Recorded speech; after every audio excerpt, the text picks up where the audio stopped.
Good morning, good evening, good afternoon, my dear friends. My name is AstroViktor, and today we are going to be looking at the weekly energy pattern. And this week is gonna be all about Saturn going retrograde on 14 degree of Aries, as well as the cradle or the basket configuration is getting activated heavily because the sun is going to be triggering the entire configuration. So those are going to be some of our key factors. But apart from that, we have got the Pluto-Juno conjunction happening, the Venus-Mars square. Moon is still out of bound until the 28th of July. And we're going to have a couple of asteroids to talk about as well, especially connected to the basket configuration, because Hygeia is on 4 degree of Leo as well. And we're going to have one more asteroid sitting on 4 degree of Leo too. So stay till the very end so that we can figure out how this is going to be playing out in the week ahead. But actually, of course, the other big topic is the nodal change, which I'm not going to be talking about because I made two separate videos about that. One general forecast and one breakdown for all 12 signs.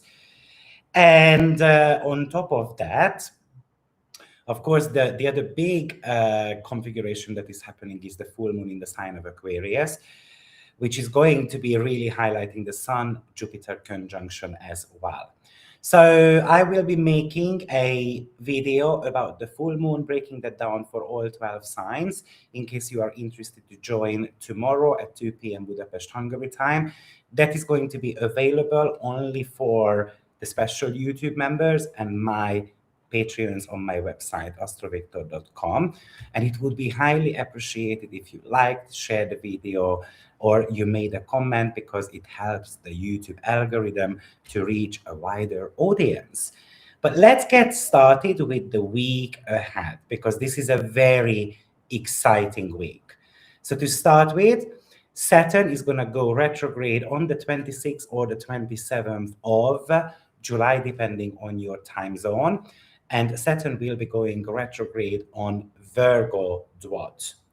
So Saturn, this is about quality control over your raw momentum as well as over your kind of like reactions.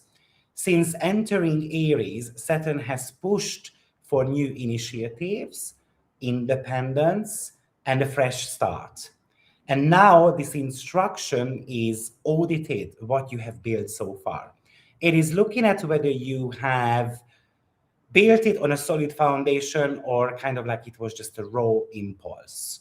So let's say, imagine that you have wanted to launch a new project, right, a few months ago, and that initial push is over right now. So you are now auditing the entire operation. The operation really comes from the fact that even though it happens in the sign of Aries, it's going to be on Virgo-Dwat. So the degrees are very connected to Virgo, basically.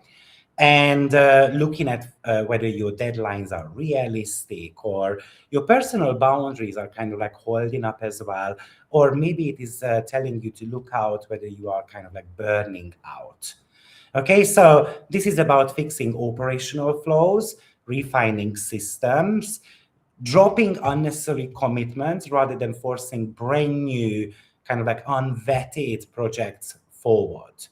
So because it is happening in Virgo-Dwat, and Virgo is all about service industry. Virgo-Dwat is lasting, by the way, between 12:30 to 15 degree of the sign of Aries, okay? So it really feels like it's a strategic efficiency over that pure force. Aries wants to push forward kind of immediately, but Virgo insists on checking the fine print, and Saturn retrograde is slowing this down. Okay, so Saturn in this demands that the passion or that initiative is backed by a workable system, really, sustainable habits, operational discipline. Of course, there is a trap, like usually there is always one, right? The friction between wanting to move fast and running into an operational kind of like bottleneck, or certain type of administrative errors, or even burnout from that lack of organization. So this Saturn is asking us to kind of like create a system in chaos, really. This is retrograde. So retrogrades are all about auditing. So you can really use this period of time to troubleshoot logistical matters, refine daily workflows, or even you might have to be kind of like looking at your health habits as well, right? Because Virgo is health and Aries is something to do with strengths. Maybe this is about refining your work capacity, because you might have taken on multiple ambitions or commitments at once, and you're going to have to kind of drop something, or you're going to have to have a better plan for it. It is also really about energy management as well, because when you are pushing too hard toward goals without kind of like the proper rest, that could lead to physical exhaustion. So that's the reason why we need to be watching out for health habits, the physical maintenance. But surely this is about quality assurance. Before rolling out a major effort, right? You must audit the fine details. You're going to have to be able to look at it. So that would be the Saturn going retrograde type of element, depending, of course, like I said, where you are. It is happening on the 26th or the 27th of July. But this Saturn is definitely examining how you initiate action, how you assert yourself, whether you have achieved independence or not, or whether you run into certain type of resistance. So often, when it comes to initiation, that either comes from courage or it comes from like a defensive mechanism, right? So are we ready for the change? That's what Saturn is really going to be looking at in our chart. So that's one thing that I feel like it's very important. If I haven't given you the degree yet, okay, then this is going to be happening on 14th degree of Aries. So do you have any planets on 14th degree of the cardinal signs? Because the next 3-4 weeks, Saturn is going to be sitting on that particular degree. And let me tell you something. 14 degrees is actually super important this year because the Saturn-Jupiter trine is going to be happening on 14 degree as well. And also Saturn is the traditional ruler of the newly North Node shift into the sign of Aquarius, right? So North Node just shifted into the sign of Aquarius, and now Saturn turns retrograde in the sign of Aries on that Virgo dwat. So if you really think about that, Aquarius is community and audience. So this could indicate certain type of scaling problems. We are trying to show something to the world. We are trying to launch maybe a community platform, maybe a membership, maybe a large group project, right? That's northern in the sign of Aquarius. And the interest can be super high, but as soon as people join, for example, the website is going to go down immediately. A system is breaking, or I don't know, emails go to spam, or the customer service gets overwhelmed. So maybe this is a bit of a logistics that we were not prepared for something to go kind of like a little bit viral as well. And the system can get overwhelmed, overloaded, and then unfortunately can crash. The North Node is showing you where the growth is, but its ruler, Saturn in the sign of Aries, being retrograde on Virgo dwat, demands a bit of a pause. So we need to be fixing the software here. We need to be clearing up certain type of documentations, or we just have to be cleaning up administrative mess before taking on even more growth, because then we might be kind of like chasing customers away. I also believe that Saturn in Aries is really about leadership. And it's about, with North Node in the sign of Aquarius, it's about leading groups, right? But it feels like that we run into a wall of maybe resistance from people. And we're going to have to be revisiting our leadership style as well. And yeah, so that's pretty much what really seems to be very important. Listen, with the nodal changes, I think this is actually super important. We have spoken about that in length.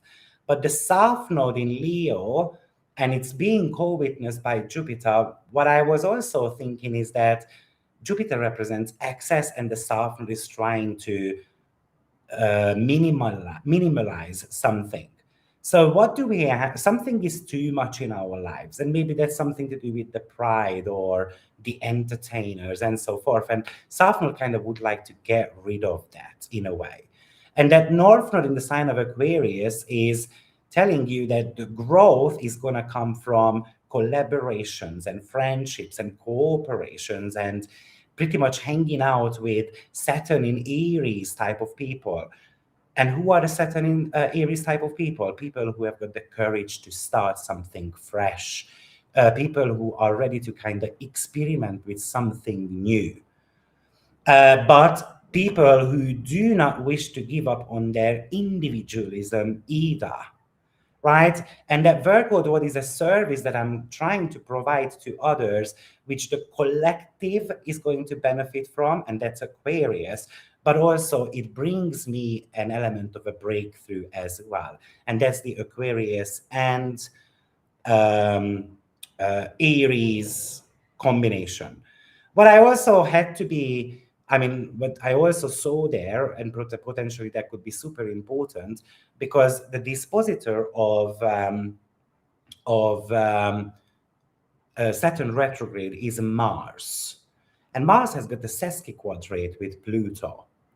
A sesquiquadrate is a 135-degree aspect. So Pluto intensifies, right? So we've got this action where we are slowed down a little bit, right? We've got this ambition. We've got this urge to initiate something, and this is super intense here, right? Pluto is the planet of intensity, power, and because it's a sesquiquadrate, it is an element of a frustration. So it feels like that I'm trying to achieve something, I'm getting slowed down, and I'm going to be super angry about it because I'm running into further challenges. Someone or something is blocking my evolutionary path. And that's the reason why it's very easy to get angry, to get into power struggles, and so forth. So let's just watch out for this type of energy because it looks a little bit, a little bit funny. Okay. Yes, I mean, Jonah is saying that Mercury retrograde is kind of like finishing up, and it's still stretching its effects in February 2026. Yeah, I mean, Mercury retrograde finished, right? But then we have got now Saturn taking that over. So, of course, this is going to be very important. So that would be the Saturn element. Oh, and one more thing, sorry. Another reason, like I said, why the Saturn retrograde is very important, because the Jupiter and Saturn trine will be happening on this particular degree as well at the end of August. Okay, so to be precise, that's going to be happening on 31st of August. And that's a highly beneficial fire trine. Okay, we've got a vision which meets the discipline there.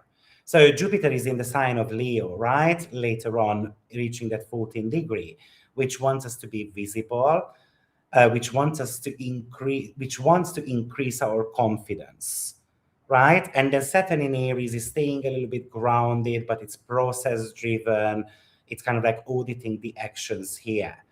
So that's an outstanding transit for major expansion, like launching something. So my recommendation is, if you're ready to launch something, you might want to be waiting a little bit, okay? And it's not something that I usually recommend because a planet goes retrograde.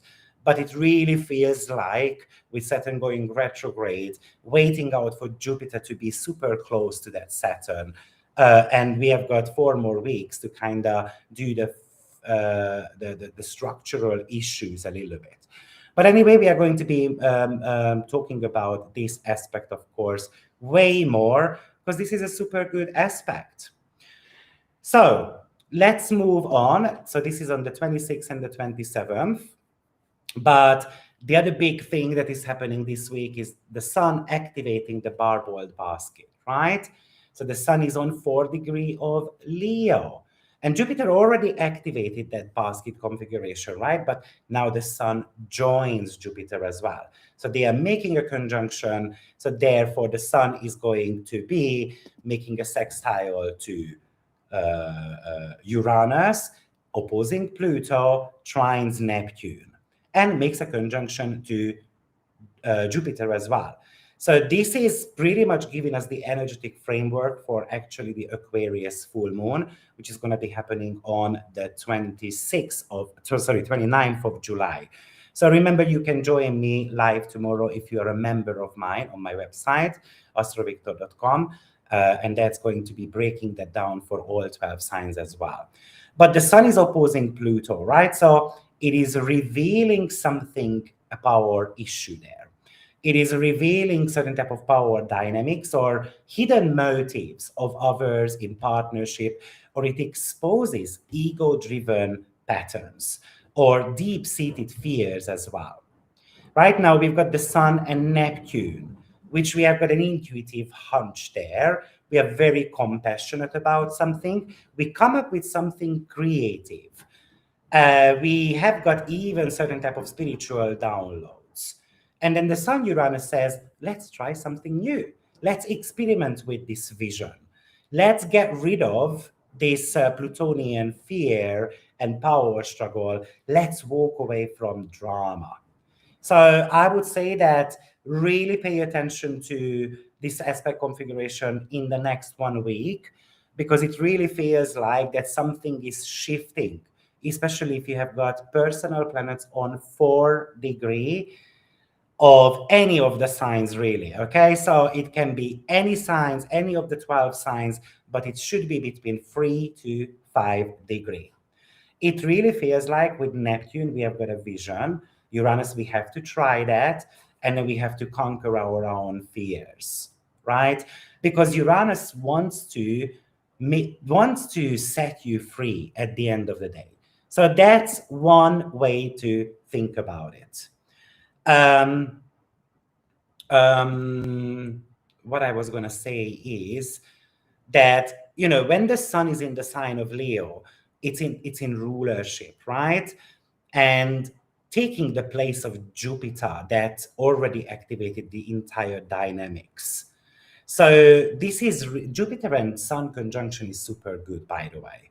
So that would really talk to us about, yes, I feel super visionary, I feel super confident about something. And with that Sun and Jupiter conjunction, we can really see the benefits of our own efforts.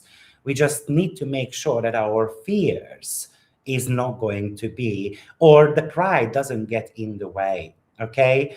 But of course, the negative side of that Sun, Jupiter, and Pluto opposition is that we have got a shadow side to work with, and that shadow is going to be revealed to us, right?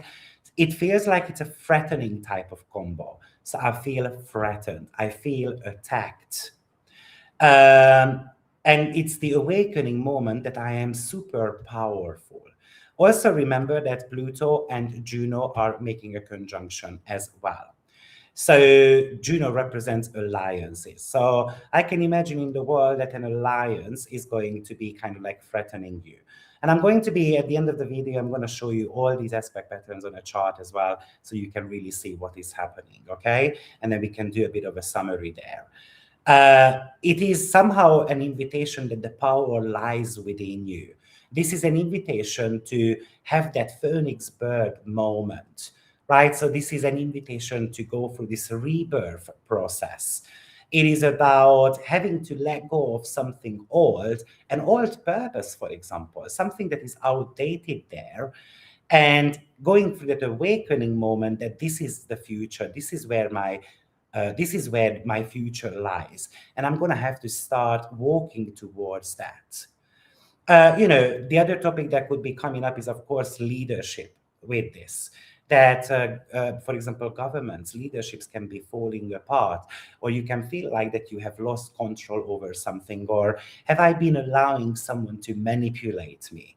Or you can even feel alienated, for example, in your relationships, because Pluto and Juno are making a conjunction, right?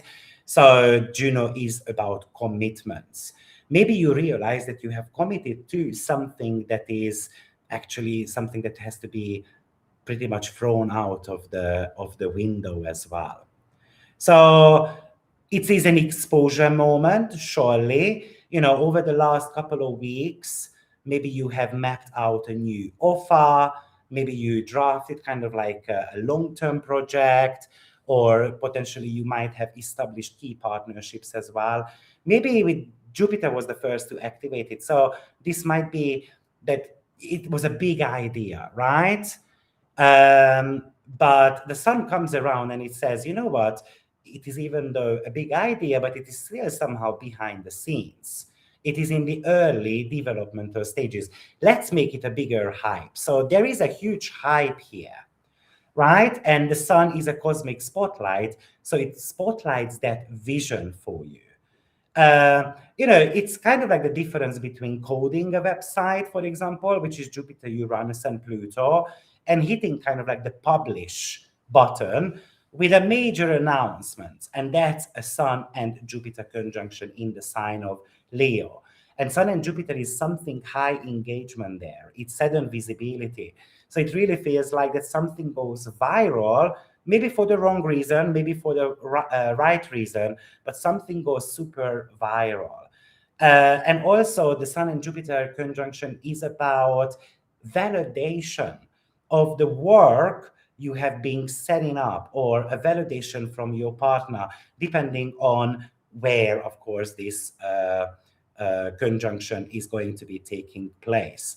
Now, with that opposition to Jupiter, we had that bold vision with Sun and Jupiter conjunction, but there is certain type of resistance, structural resistance, red tape even, or kind of like a bit of a goalkeeper, keep catching your, scoring opportunities. So I feel intimidated. It can feel like that, wow, I'm not talented enough. I thought this vision was going to go viral. And instead of shrinking back and getting into an ego war, you have got the leverage of that air and fire trines right in the basket, which is Uranus and Neptune. So Uranus in Gemini says, let's update the data. Let's use clear data, right? Let's do a bit of a clever positioning, like, in a football team, I'm just going to reposition my people, or I'm going to be swapping two people out to make that team stronger. Let's find an innovative solution rather than just kind of like trying to use the brute force. Remember, Saturn went retrograde as well in the sign of Aries. So it says that we shouldn't be using too much of a brute force. We need to be clever about it. Sun and Jupiter is about a creative confidence in the sign of Leo, and that is about being bold to step on a world stage. But we can be afraid with the Pluto opposition from rejection and alienation.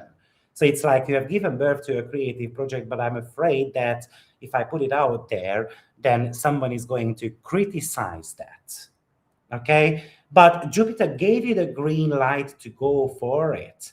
And Sun illuminates where you fit into that bigger picture. So that's all about confidence, and I really love it. Now, like I said, Pluto and Juno both are retrograde, making that conjunction. And that's the second conjunction between them two.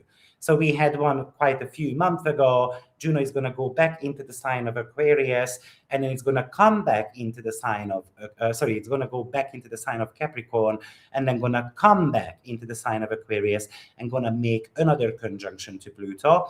But at that time, both of them are going to be direct. Now, the conjunction has been playing out since July 24th. So that's when it exactly became exact. So the first conjunction happened in April, pretty much. So that was power dynamics, or, like unstated terms, for example, in certain type of partnership and contracts, right? And then now we've got this July one, where both are retrograde. So that's a bit of an internal audit, renegotiating the boundaries in those commitments, partnerships, and so forth. And then the last conjunction is just going to be happening at the end of the year. And that's about finding the resolution and committing to potentially something new. But let's break that down a little bit. So Juno represents commitment, business partnership, client contracts, but also it represents loyalty as well as marriage. And Pluto represents power, control, shared assets, deep psychological truth. This conjunction happens in the sign of Aquarius, right? So that's about equality, sisterhood, brotherhood, freedom, and alignment with our future goals. So both of them are retrograde. So it is somehow figuring out certain type of hidden terms or unspoken expectations or power imbalances within that partnership. So something that might have gone down in April that comes back for a review. So what we are meant to be doing right now is a renegotiating, let's say, business contracts, right? It's about sitting down, reviewing the fine print of that marriage, of that contractual agreement, and so forth. And but also it's about upgrading relationship boundaries as well. So do I have the freedom to go out, or am I getting controlled by my partner? And think of key relationships, personal as well as professional relationships in your life, but those old patterns of control, guilt, or unspoken obligation can creep back into your life as well. You know, when one person expects, let's say, absolute loyalty without giving you one, or without giving you the kind of like the equal flexibility in the partnership. You know, and Aquarius cannot tolerate codependency and control disguised, you know, as loyalty. So this conjunction is a bit of an honest conversation moment where you have to be redefining what commitments means to you and what it means to your partner as well. You know, of course, we can say that we stay committed because the system is fair and, you know, it's all reciprocal. But that's fine. Just do that without, like, not out of obligation or fear. And that's what you have to be reviewing here. It also feels like that, especially if you belong to an organization, a team, a group project, and so forth, you know, where you signed on under old rules. And maybe you realize that the group direction no longer matches your personal values or your long-term vision. So you might be actually looking for an exit out of that as well. And maybe you are not leaving the group entirely, but you propose your involvement, or maybe you just handing kind of like a request of a revision of your role at work, or, you know, kind of like sitting down with your partner and then talk about the roles of that partnership. You are somehow untangling yourself from toxic group dynamics or hidden agendas. So now there is one other very interesting thing that I want to be sharing with that. Because we have got two asteroids sitting on 4 degrees of Leo also. And one of them is Hygeia, and the other one is Psyche. So we have got the Sun and Jupiter conjunction happening exactly with Hygeia and Psyche. So let's talk about them a little bit, because Hygeia is the asteroid of well-being. So that represents preventative health, vitality. Like when you go and brush your teeth in the morning, why do you do that? Because you don't want your mouth to stink. But the main reason should be that we want to prevent our teeth to go kind of like sickly, right? So Hygeia is about cleansing, a clean energy, a clean slate as well, or it can represent the wellness industry or medical fields also. So I feel like that Hygeia tries to get you in the spotlight, or it helps you in a way to scale your project, but you are not doing that at the expense of your physical well-being or your vitality. So I think that is going to bring a focus onto maintaining your energy level, and things are done with proper routine, And we need that bodily strength to support that extra workload that potentially comes up with it. Now, is psyche represents deep psychological truth. It's a soul-searching asteroid. It's an emotional endurance, but also it represents relationships as well. Psyche had to go through 4 big trials, okay, to be able to get her love back. And she received plenty of help from others. By the way, these trials were set up by Aphrodite because she was super jealous of Psyche. Okay, so it's a love asteroid as well. So therefore, again, it spotlights somehow certain type of connections in our lives that might be working well, or with Hygeia, we need to be restoring that. We need to be making the connection healthier. But Psyche surely demands that whatever we are presenting to the world is super genuine. Okay? Because Leo is often very performative and it's the sign of vanity as well. Okay? So Psyche comes into the picture and then it says, it's not only about looking at me. This is the raw, kind of like authentic, kind of like, look at my journey, you know. It's like, I'm not just going to be stating the facts in a way that, oh yeah, because I'm the king. Look at that, I've got a proven track record. So I'm going to show you the journey because I have managed to overcome all those trials that Aphrodite kind of like created to me. So it really feels like that Psyche is proving the point there. Okay, so those 2 asteroids are there as well, and I found it interesting that they are all on 4 degree of Leo as well at the same time. By the way, we also have got other asteroids happening as well, or in the sign of we have got other asteroids as well actually on 4 degree, but one was on 4 degree Libra, and then also interestingly enough we have got Taureau on 4 degree of Scorpio as well. And Taureau is very much about stubbornness. But anyway, I'm not going to talk about Taureau because let's not talk about that, right? So yeah. I think with that Sun Jupiter opposition to Pluto Juno, I think it's surely about the death of a relationship and the rebirth of a relationship. That's how it really feels like. And that's the major challenge there. That's a major opposition, right? But we still have got a way out. And that's the Neptune and the Uranian path. So remember, we always have got a path, a way out, right? And Neptune says a belief, a dream can save this relationship. We just need to dissolve Neptune, the pride and the ego and the validation and the glory that we want. Okay? And Uranus says we can find unconventional ways of getting out of this relationship mess that we are finding ourselves in, basically. Okay, so I think we have done more than enough, right, with this configuration. So the next major aspect that is happening is Venus square Mars.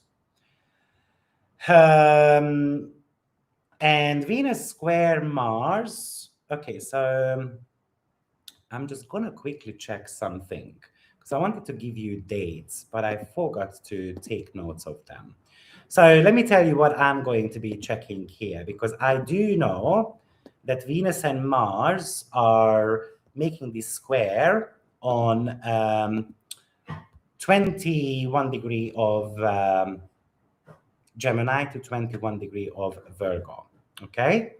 So, but we are going to be having exactly the same square happening just the other way around. So Mars is going to be in the sign of Virgo and Venus is going to be in the sign of Gemini. And that's what I want to be checking for you because I can't remember when this went down. So just give me a second or two because now I'm going to be checking that for you. And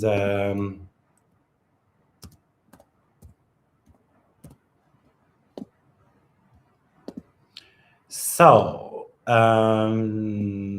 gonna have one October 10th October 10th, 2026. But that's not the one because that's 7-degree Leo and 7-degree Scorpio. So it might have happened earlier then. So maybe it was July 23rd, 2025. That's the one. So July 23rd, 2025, Venus was on 21-degree Gemini and Mars was on 21-degree of Virgo. So now we have got the exact square, just the other way around. Venus is on 21-degree Virgo and Mars is on 21-degree Gemini. So you might want to think back what went down in July 2025, exactly a year ago, pretty much, right? A year and 3 days ago. And, Virgo is about improvement. So Venus is relationship, so we have to be making improvements in our relationship, right? It's about becoming aware that something is not right. And we are always getting into certain type of fights, for example. This is a tension. So it's about, often with Venus in Virgo, we demand perfection in relationships. And with Mars in Gemini, we can really communicate our desire for perfection in a very blunt way. It's kind of like when Venus in Virgo is like, I remember last year on the 23rd of July, you did exactly the same. And then you did that on the 15th of May as well. So it's kind of like keeping scores there. And then now it could become very explosive. I'm getting tired of this. So I'm going to blow up. Okay. But Venus is also something to do with finances as well.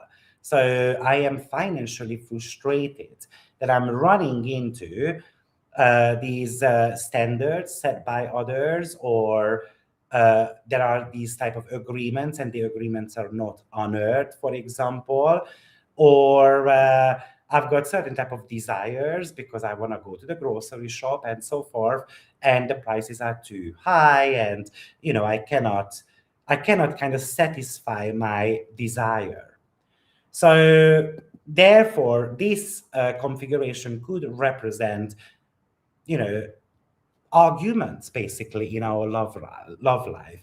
Venus in Virgo is really meticulous when it comes to details, and it just wants to be efficient and useful in relationships, and it appreciates like practical love, like the fact that you're going to wash up the plates for me and I'm doing the cooking, you're going to clean up and so forth, right? And Venus in Virgo is a little bit on the slower side as well.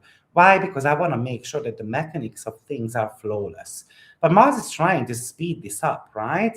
Mars it's in a fast moving sign as well. So it just wants it like rushing Venus. So hurry up, love. Can you make the dinner quicker? Hurry up. We are going to be late from the party and so forth. But Mars is in the sign of Gemini is also brainstorming a little bit. Like we are having multiple ideas simultaneously, and we communicate very fast, very rapidly. We kind of pivot on the fly, right? And it also requires mental agility as well. So Mars in Gemini says, what's the point in perfecting something? I'm tired of it. It just slows us down.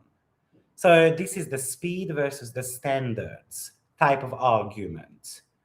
I can get angry because someone is nitpicking, for example, at work or in relationships. And, Venus just feels like, super anxious about this sloppy behavior. So Venus and Mars is kind of like going into a war, really. So be very careful. That's happening on the 29th of July. But also it can feel like that someone is giving me mixed signals.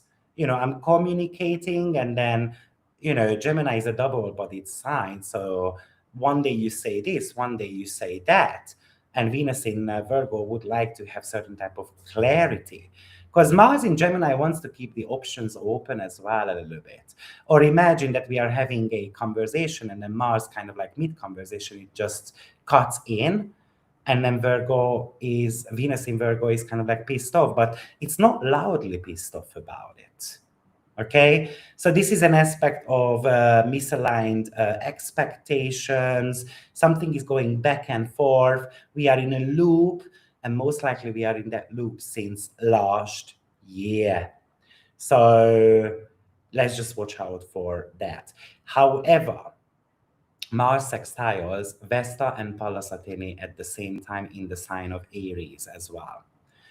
And of course, Venus is making the quincunx to them. So that's another layer to the story. You know, like we said, Venus is nitpicking, looking at the little details.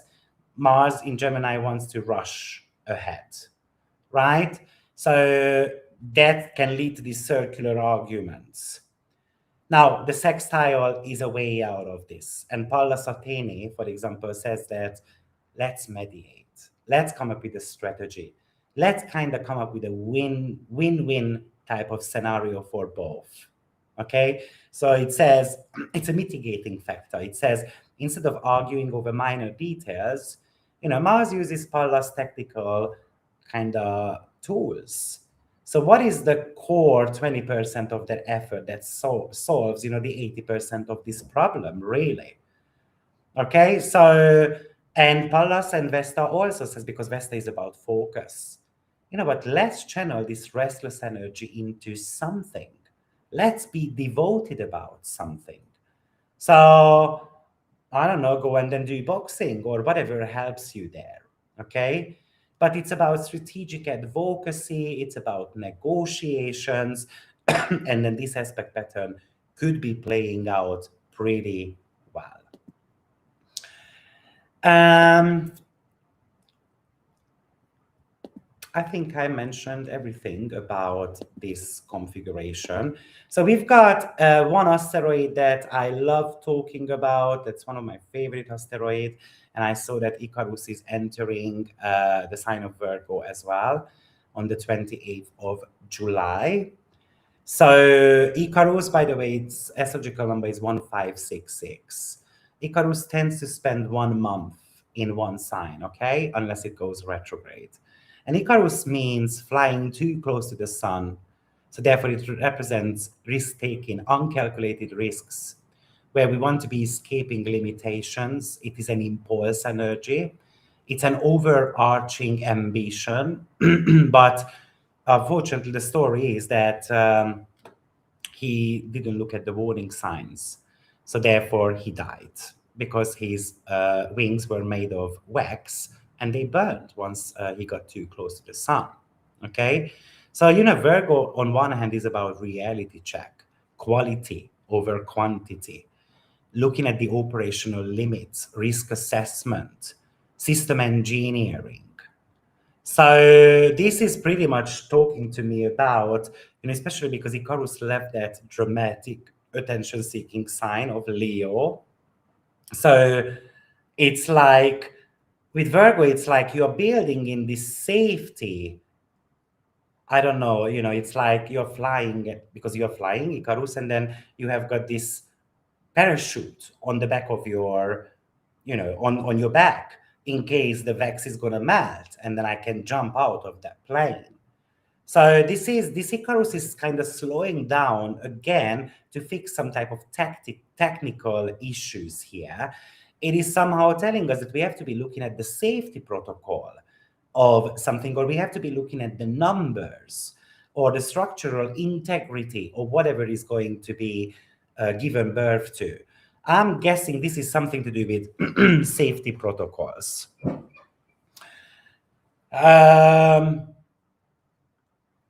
And I'm just wondering, you know, if it's going to be bringing certain type of safety protocols or certain type of audits in Australia.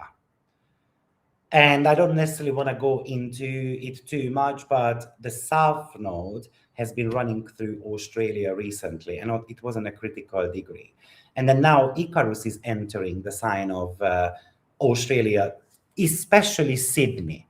Okay, so Sydney and that Melbourne area that is affected the most. So I'm just wondering if certain type of safety protocols or numbers are not going to be adding up there somehow, and then we're going to have to be able to do, kind of like come up with a better system to make sure that that doesn't happen anymore. Okay. I'm thinking with this Icarus in Virgo is like a pre-flight checklist. So of course, this could indicate certain type of catastrophe as well, to be frank. An airline catastrophe due to the pre-flight checklist not being done properly. Okay? Because flying too close to the sun causes a crash. And I made a webinar about Icarus, by the way, because I did look at a lot of airplane problem, like accidents. And I only looked at the major ones. And Icarus and Mars were always in contact, 85% of the times. So we know that Icarus and Mars are going to be in contact shortly as well, in the next 1 month. So I'm expecting maybe a major airline crash or something like that, unfortunately. So guys, this is the weekly energy pattern. I think I have mentioned everything. Be ready, by the way, because we are going to be having Pluto going out of bound next week. But I'm going to be talking about that, of course, next week. That should be an exciting period of time. And, I find it interesting that Mars is making a sesqui square to Pluto. And then kind of straight after Pluto is going out of bounds. So to be frank, it feels like that we are coming up to an intense period. Okay. So now let me share the screen because quickly I want to show you the chart as well. So we are on the 26th of July, and then you can see that Saturn is going stationary retrograde, okay, on 14 degree. And like I said, that degree is going to be super special because by August 31st, Jupiter is going to reach 14 degree of Leo, and it's going to make a trine to Saturn exactly on that degree. So that's why I said at the beginning that just watch out for, launching anything right now. Maybe we need to be waiting 1 more month, remembering that this Saturn is falling on to Virgo dwat. So the next aspect pattern that we spoke about, the Pluto-Juno conjunction, which already took place on the 24th, but it gets highlighted. How does it get highlighted? Because the sun tomorrow is reaching the 4 degree. So therefore, it starts making a conjunction to Jupiter, but it trines Neptune here, sextiles Uranus here, and opposing Pluto. So therefore, the sun opposes Juno as well at the same time. I also mentioned to you that there are 2 asteroids sitting here. One of them is Hygeia, and the other one is Psyche, exactly on 4 degree. Now, the next aspect configuration that we spoke about was Mars and Venus square. So you can see that that's going to be taking place on 21 degree of Virgo to 21 degree of Gemini. These are the exact degrees that happened last year, July 23rd, 2025. It was just the other way around. So Mars was in the sign of Virgo and Venus was in the sign of Gemini. I believe that's truly special, actually. So let's think about that, what went down last year.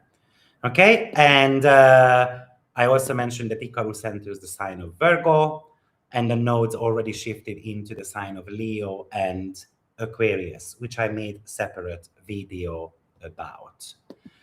So this week is pretty much ending on the 2nd of August. Okay, so guys, I want to see if you have got any questions. And I want to see what you guys are saying. So Jupiter 15 degree Aries, Jupiter 13 degree So here you go. So that Jupiter is super important for you, Evita. If Pluto is biological, Sun Jupiter opposing Pluto, I'm not too sure if I understand that. You mean biological weapons, or what do you think of there? What's the culmination of the generation of Pluto in Leo? We enter into 20 years of Pluto opposition Pluto, Leo, Aquarius, like the previous generation of Cancer, Capricorn. Yeah, that's right. Absolutely. And I've spoken about the Pluto Jupiter cycles before. But remembering that Pluto and Jupiter cycles are really about wealth, it's really about money. Okay. So I have mentioned that before, but Pluto and Jupiter is surely going to be bringing, or is going to make a lot of people super rich, and it's going to make a lot of people super poor as well, unfortunately, at the same time. So Pluto Jupiter is about, I think it feels like that this is the exposure that money is not only for the rich, it's the entitlement that we are also, we should be able to make, or we should be also able to kind of like generate income as well. And it's about being brave enough to to put ourselves out there, right? And then to make that money. But Jupiter and Pluto cycles, because it started back in 2020, right? It started on 22 to 24 degree of Capricorn. So um, that was all about the birth of a new government, the birth of a new, not necessarily just government, but kind of like an industrial behavior, right? So somehow this is also talking to me about uh, that it's an exposure right now that somehow that is not working anymore, right? So we're going to have to be able to make changes around that. So a system flow that is happening here, and it's not working, so we're going to have to be able to make changes. Now, of course, there's a lot to talk about when it comes to the Jupiter and Pluto cycle, but like I said, I have spoken about that before. I'm also wondering, with Neptune being part of the picture, because statistically speaking, whenever Neptune is in fire signs, okay, then the inflation seems to be super funny, okay? And maybe this is about trying to find problem for the inflation. Now, when Neptune is in water signs, you would expect that the inflation is super bad, but actually water signs don't tend to produce such high inflations. I mean, it can increase it, but not mega high. The fire signs creating that. So that's actually important to mention. Uh, so that's also an indication of money issues as well, unfortunately. But Neptune behaves very funny. Okay, so when Neptune was in the sign of Scorpio, because it always starts with a vision. And I hate Neptune, I must say, because this is a something at Disneyland, and then it turns into a massacre. So that's exactly how Neptune behaves. So when Neptune was in the sign of Scorpio, it started with Disneyland and then ended up with the porn industry. Or when Neptune was in the sign of Sagittarius, it started with spirituality and then it ended up as a religious massacre. Just think of the Jonestown and the Guyana. Then Neptune was in the sign of Aquarius, 1998. Then that was the widespread of internet use. And then it was the introduction of Microsoft 98 and so forth, the Google, the iPad. But then it ended pretty much with the internet protest blackout in 2012. So even though Neptune always talks to us about a great vision at the beginning, but somehow it tends to become a bit nasty by the end of it. So clearly with that Saturn Neptune conjunction, we are trying to create this better vision for the future, but let's see if that is going to be playing out. Okay, so I'm obviously very hopeful that this is going to be happening, but yeah, it's a bit of an interesting It's an interesting one, okay? And the other thing that I would have liked to mention to you is that when it comes to recessions, there is a connection between nodes and Jupiter. So the nodes and Jupiter always play a significant role with recessions. And what you're going to see with recessions is that, let's say one of the nodes is in the sign of Leo, then approximately about 18 years later, the node is going to be in Virgo. Then 18 years later, it's going to be in Libra. So let me show you a table here. I've got a table, and then you can actually see what I'm talking about. So I'm going to share the screen.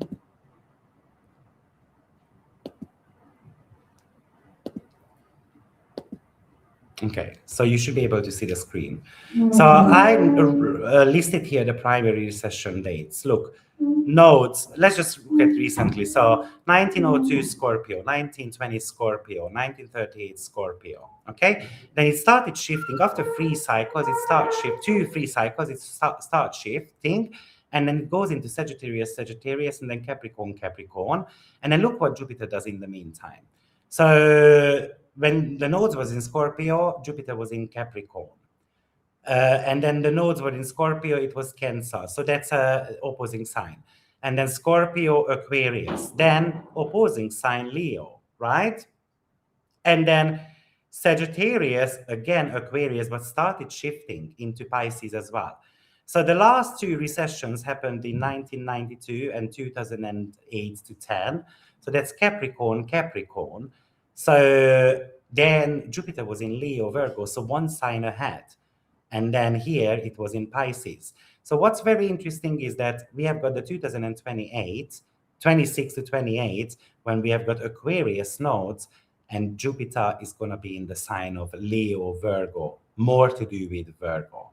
So what does it mean? We are unfortunately on a verge of a recession, a primary recession. And this is really impacting the property cycles. This is a prediction that I made in 2020, 2021. So you can go back and check my videos.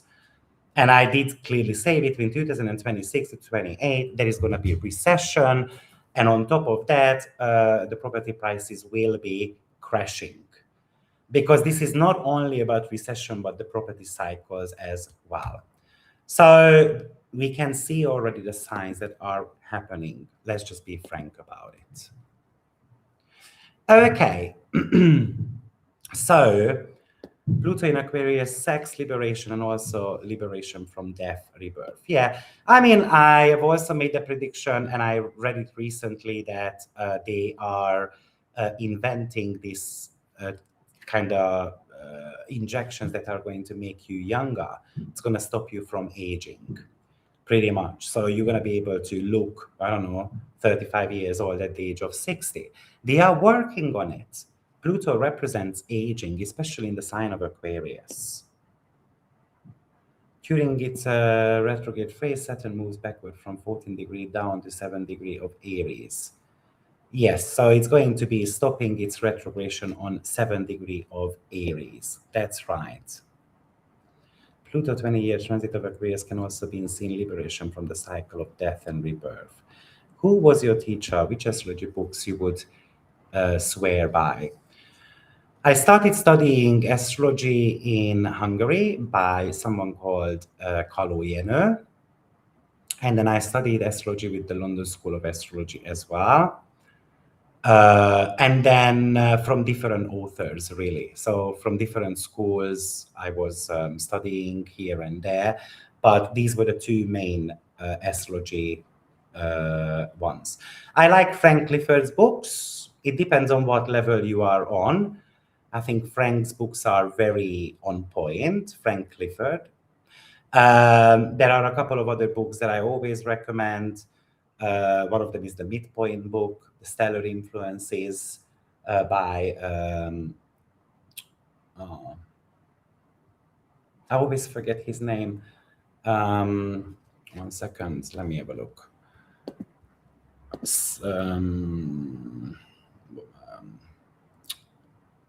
Abertine. I don't need to look at it. Abertine, stellar influences. Let me just give you the exact title. The Combination of Stellar Influences by Reinhold Abertine.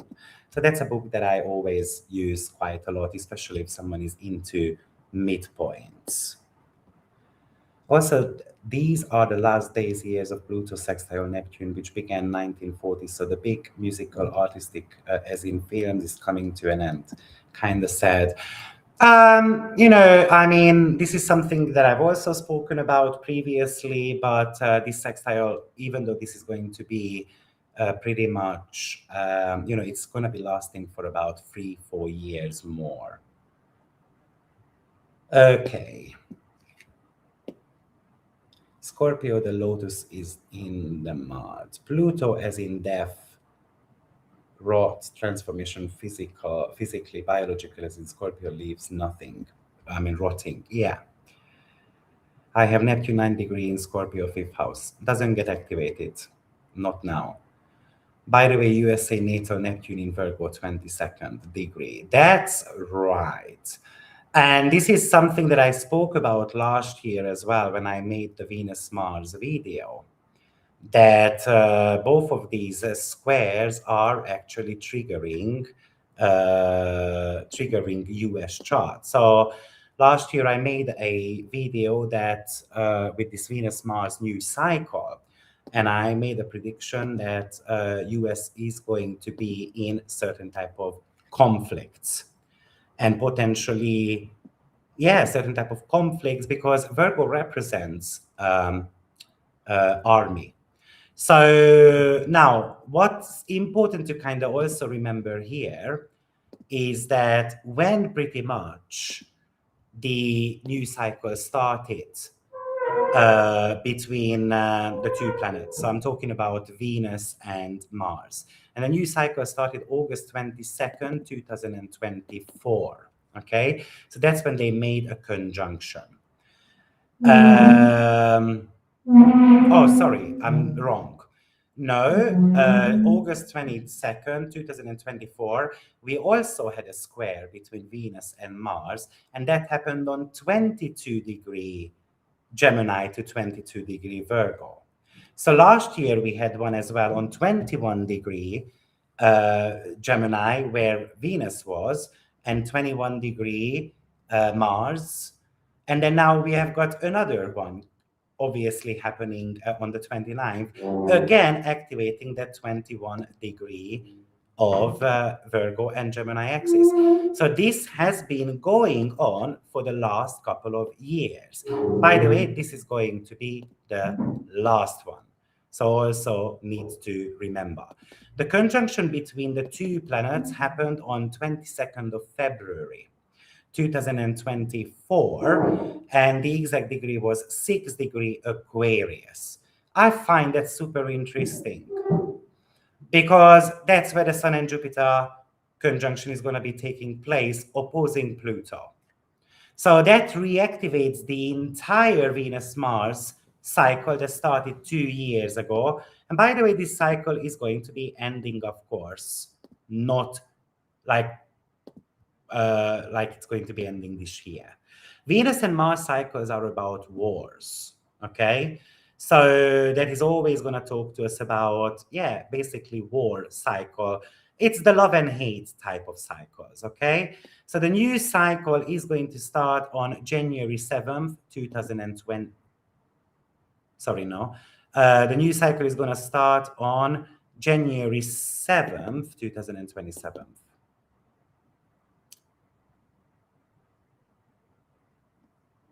Yeah, I believe.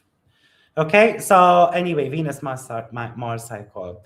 So we have got some intense time coming up, basically. Okay, so there is nothing else to mention about it. Okay, guys, thank you very much. This was the weekly energy pattern. It became a little bit longer than I expected, but no problem. I will see you next week. Remember, we are going to be talking about Pluto going out of bound and some other interesting aspect pattern as well. If you are curious about what we are going to be talking about, then let me tell you that one of the aspect is going to be Venus is going to be playing a significant role. Thank God. Venus is going to be trining Uranus. Venus is going to be reactivating basically the entire basket configuration, and yeah, so that's going to be the story next week. So guys, have a blessed week, and I will see you in my next video. Don't forget to like, subscribe, and all those lovely things. And if you would like to study with me, you can do that on my membership program. Go on AstroViktor.com. We have got 250 courses and webinars available. And for level 3 members, all of them can be watched at any time. And also, if you would like to learn about drawing tests and how to read the subconscious mind of someone without any type of astrology, and you might want to check that course as well, because it's going to start on 5th of September. And I hope to see you there, guys. Take care. Have a lovely week. Bye for now. Bye-bye.